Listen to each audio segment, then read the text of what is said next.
I think after a day or two of both the Oracle record from Mase and the Dinner Time record from Cameron have really settled in, I think for the most part we can all say that Mase won this beef. It's not a round, it's not a phase of the beef. They've both sort of confirmed via Instagram that this thing is pretty dead. Sort of want to play the part like they're kind of buddies, but they're not. They're really frenemies. But I think most of us would say that Mase took this. When you drop a diss track against me, for example, let's say we're in a rap battle and I fucking hate you and I've been talking so much shit about you that you have no choice but to make a record against me. If you decide to make the diss record, what you've created is you've just collected all this bit of information that you've put out against me, that you've slandered me with, and now I have the burden of rebuttal. I have to now not only make my record, but I have to address the things that you are addressing. It's not just about me insulting you, because now that people have heard the information that you've put out there, now I have to respond.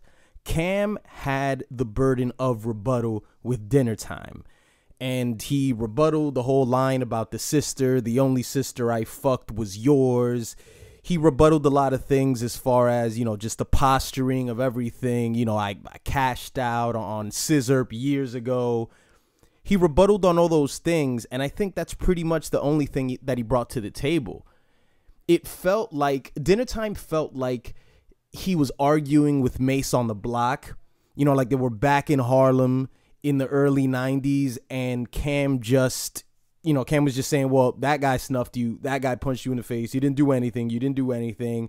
It sounded a bit juvenile, you know, and which is not to say that that's not appropriate when it comes to diss records, because, I mean, it really doesn't matter what the fuck you have to say. I mean, whatever it is that you have to get out is what you have to get out. But for somebody who's been slandering Mase for so many years, you just thought that there would be more if Cam made a record. You know, he said so much about Mase through interviews. And I think the most disappointing thing is this. You know, for those of you who don't know, Fabulous and Mase had beef years ago, which is funny when you think about it, because if you could think of anyone who birthed Fabulous's style, it was Mase.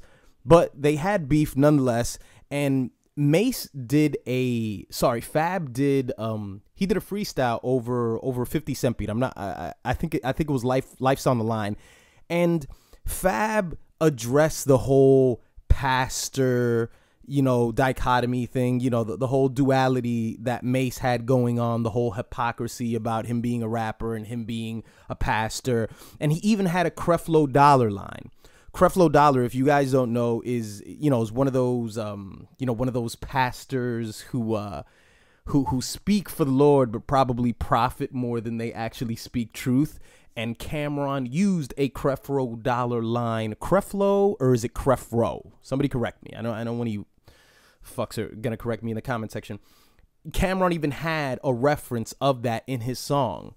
Just the idea that Cameron would still, after all these years, use those same themes against Mase when people have done it years ago is just, it's sad, especially when you were the one that was really pushing this. You were the one that kept this feud alive. When 50 exposed Ross as being a security guard, and he came out with that Officer Ricky, when he came out with that song, it was sort of appropriate because everything was still fresh, and he could expose him for being a hypocrite, for being a security guard, and for being a rapper. But if someone has beef with Rick Ross today, I don't think, putting Paul Blart audio on the record is really going to be funny. So when Cam uses, this opportunity that he has to lay that meme in the background, the greens, beans, tomatoes, to sort of imply the whole pastor thing, it's not really funny. It doesn't really land. And this is why he lost the beef. I mean, he lost the beef because he focused on two things. He focused on just rebutting what Mase had to say, sort of, taking petty jabs, literally, because that's all he really brought up was this person punched you and that person did that to you. And then he just focused on an old he beat a dead horse, basically. You know, so that's 3 things that he did. He beat a dead horse. He kept mentioning the same thing that everyone's always mentioned. Everyone has shitted on Mase for years. And to really have that be the main part of your diss record, it's, you know, it's really just, it doesn't work. You know, he brought up Max B. You know, he had the whole Max B thing because I think what Mase did was, Mase did a classic tactic, which is basically turning your own people against you, it seems like. You know, so Mase gave a shout out to Max B, you know, who we all know has been, you know, been in prison for years. Did Max B come out? I don't keep updated on any of that stuff. But Max B's been in prison for years. You know, he's somebody who's been, you know, feuding with Jim Jones, feuding with Dipset for years. And, you know, Cameron said Max B's from my building. You know, so again, it sounded like sort of a local diss. It sounded like something like you would hear back in the day on, you know, on the Smack DVDs. So it sounded very local. It didn't sound very big, but I do like the beat that Cameron used. That beat was fucking dope. And as far as Mase using Jay-Z's Blueprint 2, it wasn't appropriate. At times he kind of sounded like Jay-Z. Maybe that was the intention behind it. Could have been a low-key jab to use a Jay-Z beat when Jay-Z obviously has had beef with Cam for years. But just overall, this Oracle against Dinner Time was just an easy victory for Mase, especially because New York rappers have a tendency to do this mistake. This was the mistake that Remy Ma did when she made Sheether. Sheether, you know, for whatever reason, whenever Remy decided to make the track, I felt like Sheether came out a day or 2 early, or just hours earlier. It seemed like Remy had penned down her verse, or Papoose penned down the verse for Remy. And there were just so many clunky moments in the song that the song was good, but it could have sounded so much better if maybe some words were filled in to certain bars. Everything just sounded so clunky and it just didn't sound as good as it could have.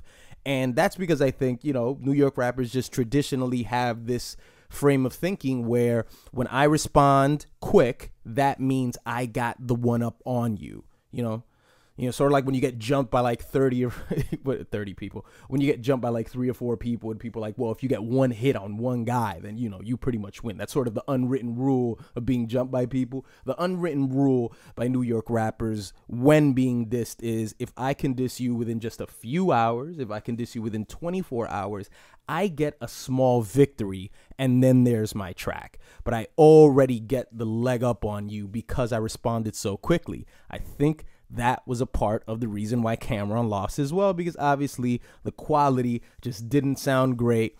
I think I went to the comment section of Dinner Time and somebody said that he recorded it in the bathroom, you know, on Thanksgiving. You know, he sort of took a mini break to record the record, and it kind of sounded like it. It had this weird filter in it. And, you know, not that I think that quality really determines whether you win or lose.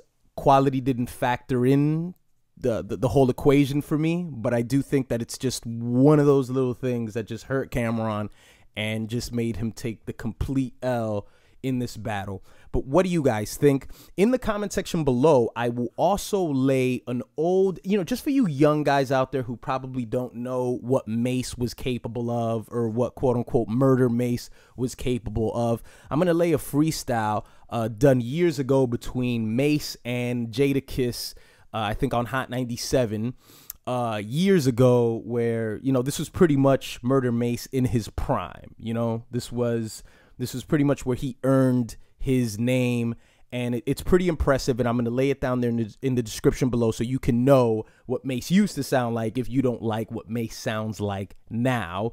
And I'll also put those Oracle and Dinner Time records down there too, just in case you haven't heard it. But please let me know what you thought about this whole beef in the comment section below, and I will see you guys next time.